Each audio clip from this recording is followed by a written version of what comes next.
आज चंद्रदेव के बारे में बात करते हैं और चंद्रदेव के 15 उन गुणों के बारे में या उन अधिकार क्षेत्रों में के बारे में बात करते हैं जो चंद्रदेव अपने क्षेत्र में रखते हैं, अपने अंतर्गत रखते हैं।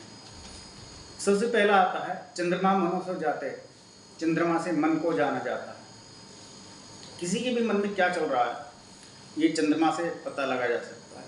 चंद्रमा की क्या स्थिति है, चंद्रमा गोचर में कहाँ पर किस किस राशि में चल रहा है, तो उसके मन में कैसे कैसे भाव उठते हैं, वो चंद्रदेव के माध्यम से जाना जाता है। चंद्र ग्रह की स्थिति के अनुसार जाना जाता है। 12 घर हैं। चंद्रमा 2.25 दिन एक राशि में रहते हैं और जिस राशि में रहते हैं उसके गुणों को ग्रहण करके वैसे ही फल उस जातक को प्रदान करते हैं। उसके मन में क्या चल रहा होता है वो उस राशि के अनुसार पता लग जाता है। चंद्रदेव जिस राशि में है, मान लीजिए चंद्रदेव मिथुन राशि में है तो जातक की पढ़ने में ज़्यादा प्रवृत्ति रहेगी, गुणाभाग में प्रवृत्ति रहेगी। हो सकता है धन की हो या किसी कैलकुलेशन की हो या दिवा स्वप्नों की कैलकुलेशन की हो, तो ऐसी बात उसके मन मस्तिष्क में आती है। चंद्रदेव यदि वृश्चिक राशि में है तो जातक के मन में कोई भी हो तो बहुत बड़े लेवल पर पूरे वर्ल्ड में इस बात का प्रभाव पड़ता है। चंद्रमा की किरणें जब समुद्र तक को प्रभावित करती हैं तो मनुष्य की तो बात ही क्या है। तो मनुष्य के मन मस्तिष्क में चलने वाले विचार चंद्रमा से प्रभावित होते हैं। जैसे मैंने कहा कि चंद्रदेव यदि वृश्चिक राशि में हो तो मनुष्य के मन में उथल पुथल रहती है, वो शांत चित्त नहीं रह पाता क्योंकि चंद्रमा वृश्चिक राशि में है और वृश्चिक राशि में चंद्रदेव नीच राशि में चले आते हैं। तो हमने सबसे पहला जाना कि चंद्रदेव से मन की स्थिति का पता लगता है। चंद्रदेव से दूसरी बात पता लगती है बुद्धि की स्थिति। मन और बुद्धि अलग अलग होते हैं। जो ब्रेन है, जो माइंड है, वहाँ विचार होते हैं, जबकि मन के अंदर हमारी भावनाएं होती हैं।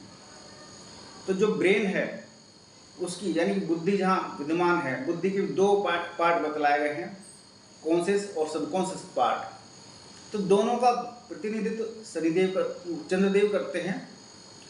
चंद्रदेव जब बुद्धि का प्रतिनिधित्व करते हैं तो बुद्धि की उच्च स्मरण शक्ति, कल्पना शक्ति या बुद्धि के अंदर हमारे सोयूज शक्तियाँ जो कि बहुत भिन्न भिन्न प्रकार की शक्तियाँ हैं, उनके बारे में हम चंद्रदेव के माध्यम से बुद्धि के बारे में जानते हैं। तो चंद्रमा से मन और बुद्धि को जाना गया। तीसरी बात आती है चंद्रदेव से फूलों की। जिस प्रकार के फूल होते हैं वैसे फूलों को किस प्रकार से क्लासिफाई किया जाना है। कुछ मंगल के क्षेत्र में चले आते हैं, कुछ राहु के क्षेत्र में चले आते हैं फूल, कुछ शनिदेव के क्षेत्र में चले जाते हैं।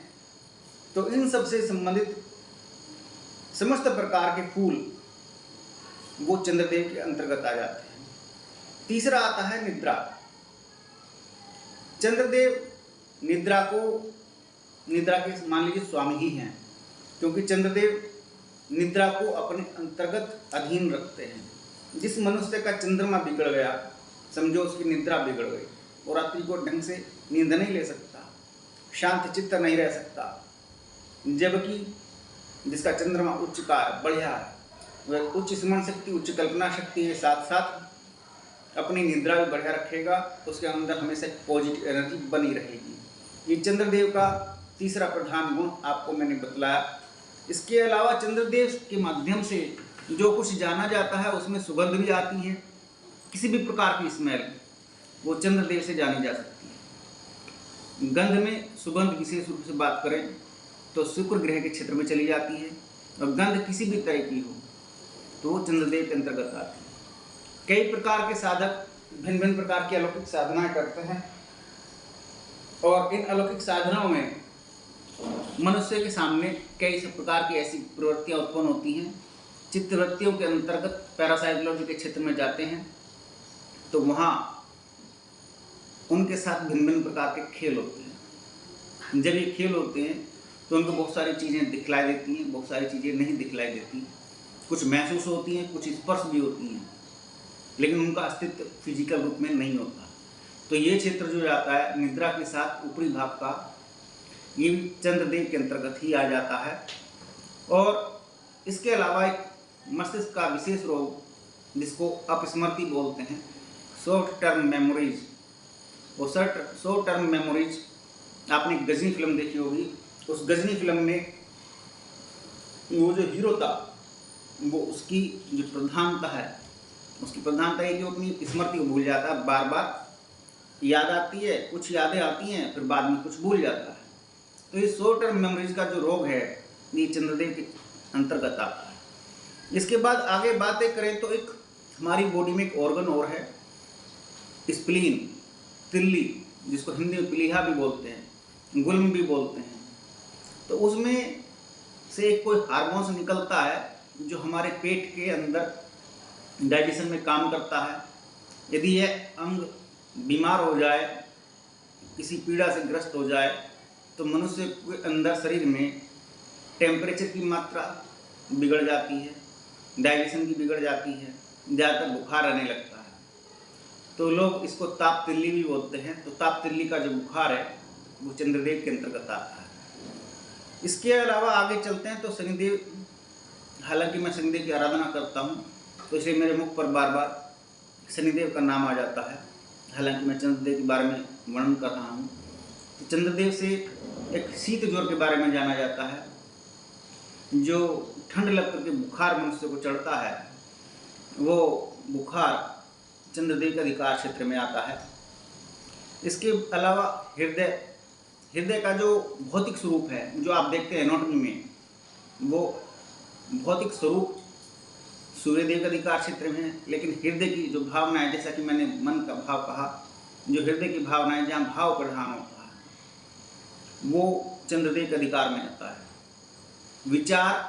विचारों की अधिकता, न्यूनता, फिर उसके बाद विचारों का भाव में परिवर्तित होना, भाव के बाद दृढ़ संकल्प में परिवर्तित होना, इन सब का जो क्रमिक विकास है, किसी भी विचार का जो क्रमिक विकास है, ये चंद्रदेव के अधिकार क्षेत्र में आता है। इसी मन है, बुद्धि, चित्त और अहंकार, और ये सब चीज़ें हमारे हृदय के अंतस के पार्ट आती हैं या आध्यात्मिक क्षेत्र में कही जाती हैं। ये सब चंद्रमा का भाव है। चंद्रमा से संपत्ति भी गिनी जाती है। कोई मनुष्य कितना मजबूत और कितना बलवान होता है, मन से कितना मजबूत होता है, मानसिक शक्ति उसकी कितनी बलशालिता है, दृढ़ संकल्प भी कितना है, उसकी संकल्प शक्ति कितनी बलवान है, ये चंद्रदेव से जाना जाता है। चंद्रदेव से ये भी जाना जाता है कि किसी मनुष्य की संपत्ति कितनी है। संपत्ति में भी केवल कॉमन संपत्ति नहीं कि उसने एप्पल का फोन ले लिया है, कोई गाड़ी ले ली।